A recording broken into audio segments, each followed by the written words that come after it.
Welcome to Q Factor. Any Star Trek fans? This has nothing to do with Star Trek.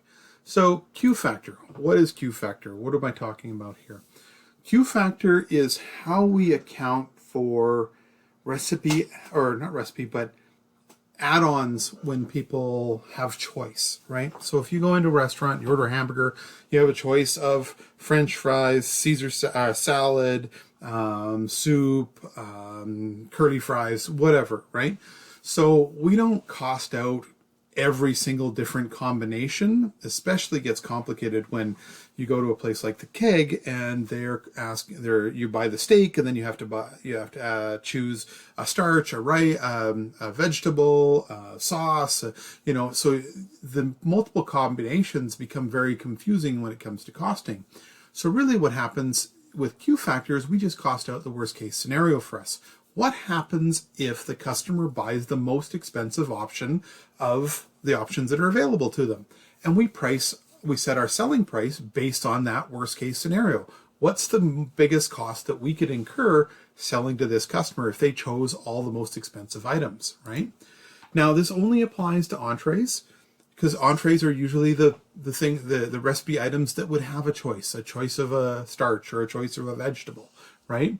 This accounts for any add-on side dishes, freebies that come with the entree. So you're at a restaurant, they put bread and butter on the table.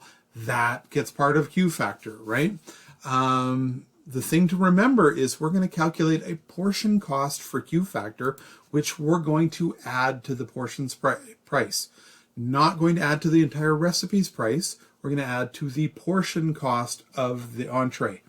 And this is not a percentage. This is an actual dollar amount, which is the value of the most expensive options that they could choose, and we add that to our portion cost, right?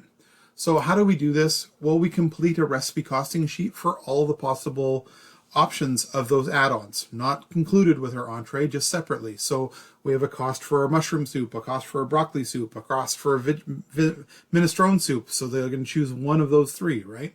We're going to have a cost for our bread. We're going to have a cost for our butter. We're going to have a cost for any kind of choices that they have, or any freebies that we give them on the table, like bread and butter, right?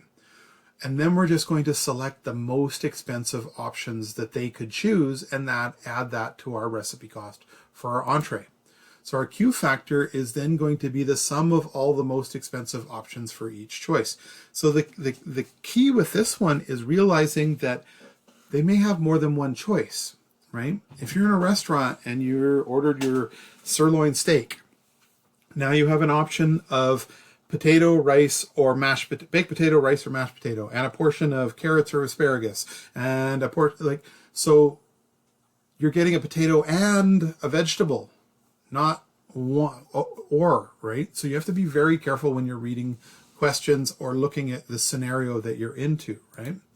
So like I mentioned, why do we do Q factor? Well, if the guest orders the most expensive add-on with the dish, the cost is covered by the entree cost, and that's the sell price. So we don't have to get into nickel and diming people, or, oh, you want a Caesar salad? Well, that'll be an extra 50 cents or an extra $2. Or you want a sauce? That'll be an extra this. We've included that choice in the selling price. So if they choose a cheaper option, we make a little bit more money, right? We get a little bit extra. So I've got an example here that I'll walk through that hopefully this will make it a little bit clearer for you. Now, in the case of questions like this, you really need to read the recipe, read the question carefully, right? So if a restaurant includes a choice of soup or salad and bread and butter with each entree, what is the restaurant's Q factor? So first off, we need to see what are their choices. They're getting a soup or a salad. That's one that they're getting, right? So the restaurant includes a choice of soup or salad, and they're getting bread and butter. So I need three different values. I need the most expensive between the soup or salad, and I need the cost of bread, and I need the cost of butter. So here's my choices of soup or salad. I'm going to find the most expensive one, and that's this one, right? Our spinach salad. So 97 cents plus $1.12 for our 12 cents for our bread, plus 8 cents for our butter, and we're going to end up with a total cost of $1.17. So this now is my Q factor. So any entree that has this same choices, we're going to add this $1.17 to it. So if we had a hamburger restaurant and our hamburger cost us $4 and they had a choice of super salad and they got some bread and butter, we're going to add $1.17, so our cost is $5.17. In our same restaurant, we're selling a hot dog and it's $3.25. Well, they still get these same choices.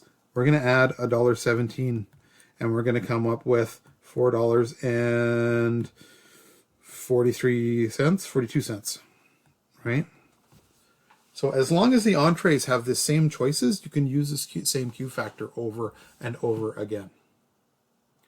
This makes it really simple when you have multiple choices. Some of you have gone through short order. Some of you have yet to go through short order, or line cooking, it's called now. I keep calling it what it was called when I went to school. You buy a hamburger, you have a choice of fries, onion rings, tater tots, sweet potato fries, right? So are you going to cost out each individual one of those and set a different selling price if they chose this or if they chose that? No, you're going to set one price. Hamburger's $10, and it's going to include the cost of the most expensive options that are there. And you don't have to recost all the different variations that people could come across. Okay, so that's Q factor. Now we're going to get into the next video, which will be dealing with our true cost proportion, putting all of this together and coming up with our final cost that we're going to use